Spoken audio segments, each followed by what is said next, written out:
All right, next up, we're talking about how much are developers really worth? How much am I worth? How much are you worth? How much are they worth? Nothing. Zero. Zero. That's why they're able to hang out on a Wednesday night at my place. So if a startup gets acquired, I think the estimate is that developers are essentially worth about $1 to $1.5 million ahead in an acquisition. I've heard as high as 2 in the acquisition. Those must be really good developers. Well, Or the CEO is really good at negotiating. yeah, right. Yeah, but Which is something to be said. do you feel that you get paid like you're worth Well, $2 so million? first off, when that happens in an acquihire scenario, the developers don't see the 1 to 1.5 million. No, not at all. Right? That's Like- like lifetime value of a developer. Well, but the money is not distributed that way. The Right. money is distributed very differently. Right. So the developers in that scenario probably have maybe 0.5% or 1% of the company. Right. So they would see maybe 0.5% of that 2 million on that come in. What is that, like 20 or 40,000? And then the rest of that money goes to buying out the investors that believed in them, Right. buying out the CEO that believed in them, Yeah. buying out that whole chain that gets put into the risk management. The of people that creating a took the startup. risk deserve the reward. Right. So most of that money in that whole scenario doesn't kind of come into that. And it's actually, I think, a net loss when you think about that, right? But then you've got scenarios, Nintendo, 2 years ago was posting $2 million of revenue per employee, Yeah. Wow. You've got other companies like Google 2 years, or maybe it was 3 years ago when I read that article, where they were posting like $1 million of revenue per employee. Yeah. So there's definitely scenarios where like employees can generate significant wealth for the company. Absolutely. But it's not just, is it per employee or per engineer?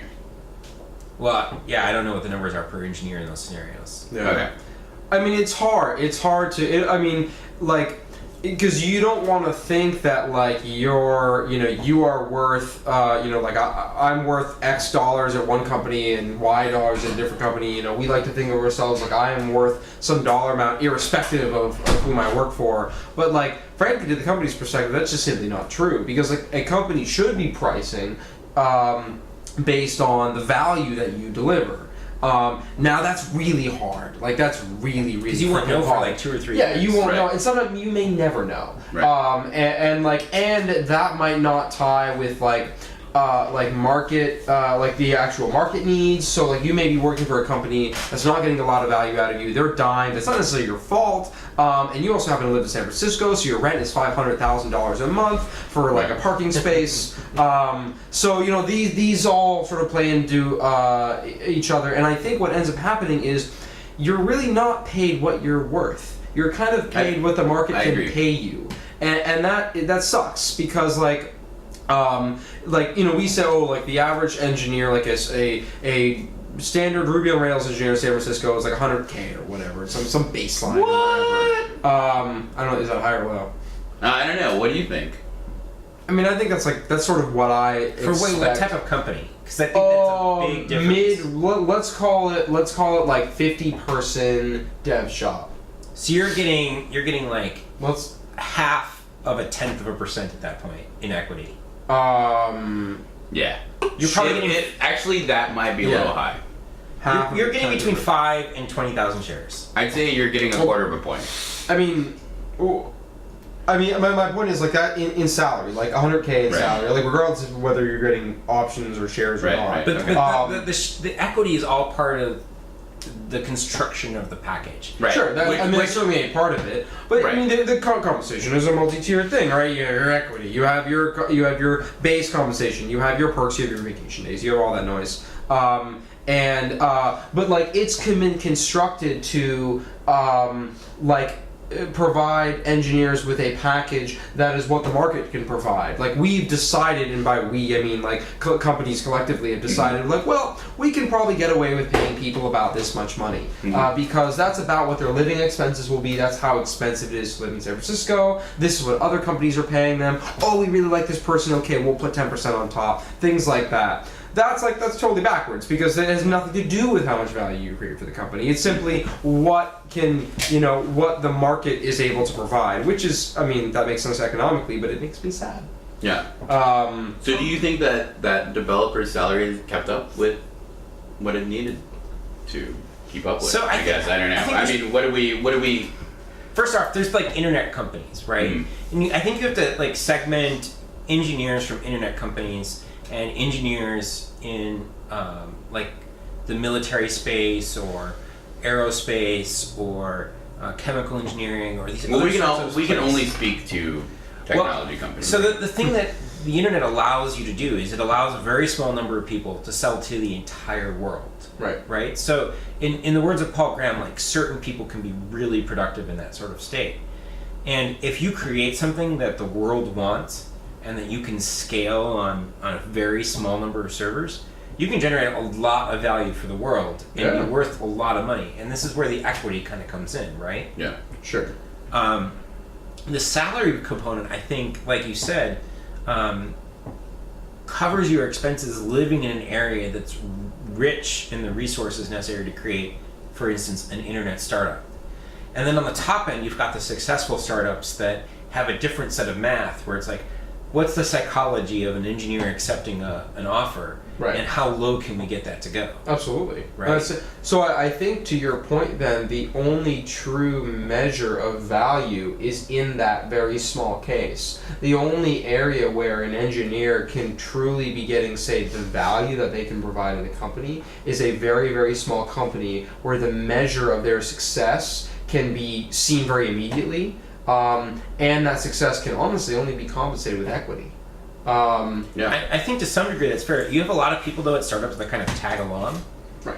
And they get kind of brought up in the flow of the stream of the company. So a successful company might bring along a number of people, right? And it is difficult to differentiate, and I mean it can be very polarizing to try to differentiate, to be like, oh, you provided this much value, you didn't provide this much value. I mean, it's very polarizing. Your employees. Well, yeah, like what do? You check the number of lines of code. Like, I mean, it's downright silly. Right. I mean, that's actually funny, because Microsoft at one point had code reviews where they would say, well, how many lines of code did you commit? And there was an engineer that said, I committed like negative 200 lines because I made things more efficient. Right. And so that's funny. That's something to keep in mind. How do you quantify what makes a good developer? I think at the end of the day, it's extremely difficult, if not impossible, to quantify that value. Like, you can try, but like it's impossible. Like, there was the discussion going on today about like free sodas in the workplace and things like that, and like they provide value. How do you quantify that value? Like, people will certainly angry if you take them away. So like, how much, because it is a cost equation. Like, they cost you $10,000 a time, month, year, I don't know, whatever it was. Do they net you more than $10,000 in value? Well, okay, so do the free sodas mean that the engineer who brings this much value will stay? How much of that is a percentage of his need to stay with this company? Is it 1%, 0.5%? Like, so I'm sorry, they're trying to figure out whether or not keeping sodas in the workplace is going to keep workers there. Well, so or keep you in your chair longer. Because that's what I think, right? Yeah. Like, well, the issue keep people there long. The issue, right? But the issue is so sodas cost us $10,000, say, a month. I don't even know.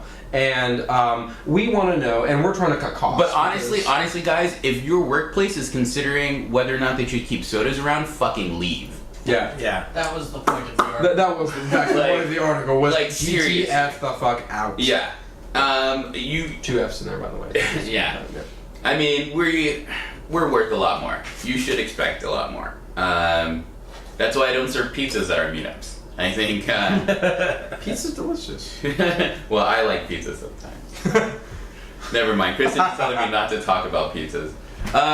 Okay, so I said no. Are we? So when I was at Kabam, they I worked for Kabam. Yeah, one time I did. Oh, cool. And they would serve us like the most amazing food. In fact, the food was better than most of the restaurants you could go to. Wow. During lunch.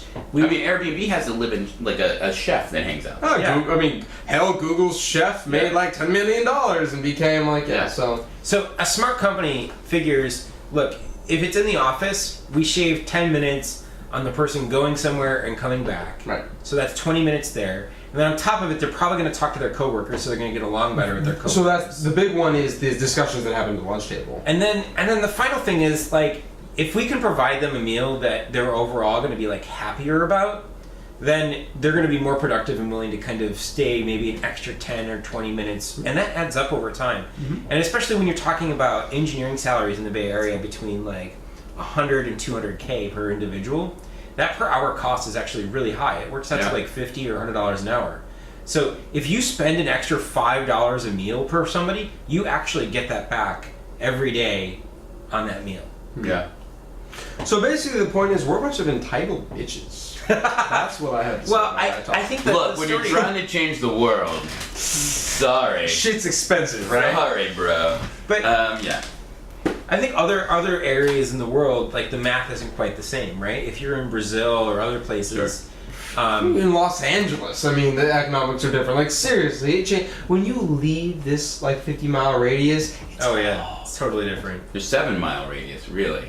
I It's 7 by suppose 7. 7 miles. I hear Palo Alto and Mountain View have a few people, too. But, yeah. Yeah. Well, not anymore. I hear. I don't typically go there, so I couldn't tell you. Yeah, we don't even know if it still exists, to be honest. So the An follow-up, asteroid could have hit it, we wouldn't know. Yeah, never. the follow-up question, is the value of engineers going to go up or down?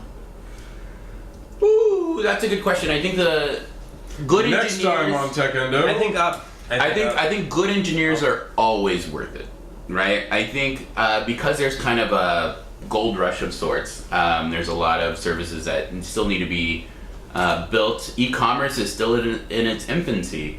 You know, we have a lot of people. I'm gonna plug my man on the street. You know, we went out and we talked to people on the street and asked them what kind of apps they use, and they don't use apps. I mean, there's still so much like untapped markets out there. There really is.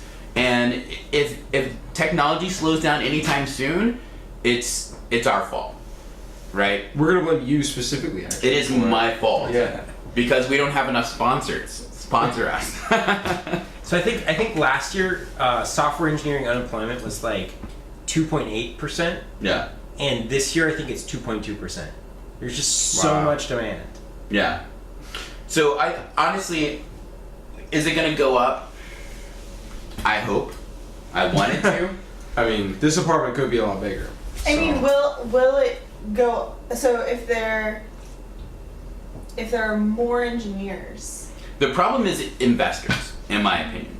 No, That's where it starts. It's not that there's the lack of people wanting You to create. can build a product and make money without investors. It is possible. But I think the fact that there is money to help build companies or bring companies to the next level, because sometimes you can make money but not scale quickly enough. Sure. The ecosystem has been. And I think that's what makes the Valley particularly able to stand out, is because there's a lot of people with money here willing to invest. Right. And there's a lot of people who are, the environment is kind enough to allow people to make mistakes. Mm-hmm. Well, absolutely. The other thing that's really nice too, in San Francisco per se versus LA, is that in San Francisco, if you do go to a high-risk startup and you do try something for 3 to 6 months and it does fail, you're not out looking for work for 6 months or a year.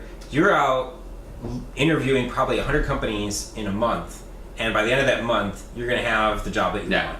I mean, I love my job right now, and I still have job offers. Like, it's insane right now. It's great. But so I think the problem I see personally is, for instance, Facebook and Google can continue to drive salaries up, which then people come into the city to do that role, and then they buy housing in the area. And the problem is that for me to move now where I'm at, I've like locked in a rent controlled place. Yeah, you're not leaving. Like my rent is where it's at, but anyone, like even my neighbor who has 300 square feet less than me underneath me is paying more than me in rent now. Yep. Right? Yeah. Yep. So it's like a velvet ditch is what I equate it to. It's like, I don't love my place, but I pay cheaper rent than anywhere else I'd move, so I'm probably going to stay here. Yeah. So what that does... Ask me later about my rent. No, I know what you pay in rent. So what this is it's like Salesforce and Google and all of these tech companies and even Facebook, like driving up the expenses of living in the area, and you're kind of in this like tumultuous area where you have to succeed to be able to kind of stay there. And that's what I think really. Okay, and I'm gonna speak to why I feel like that turned off. Camera went down. I'm gonna speak to why I feel like Google and Facebook are driving up salaries is to ruin all startups in the Bay Area. That they just cannot compete at that scale. Exactly. Maybe. I mean, because they're doing massive hiring and they're paying people really well. Sure, but to be fair, like money is not all that you're in it for, right? Like Which creates an environment, I think, of really intellectual people that really believe in the products that they're building. which is awesome. Right. Like it's like I would not work at Google. Like I just wouldn't. Because I'm not interested in that kind of work, like that environment. Because I rather build my own product, and that's like fucking everyone here. Like they rather work, build their own product kind of thing, and so that allows them to say take a pay cut for that freedom, the freedom to be the visionary, the freedom for them to have the, to be their own boss sort of thing, work from in their pajamas or naked, and mostly naked. And like that, and that's cool. We're all naked. Thank God for CG. Yeah, wow. This not real. You don't know how much we pay in order to put clothes on us.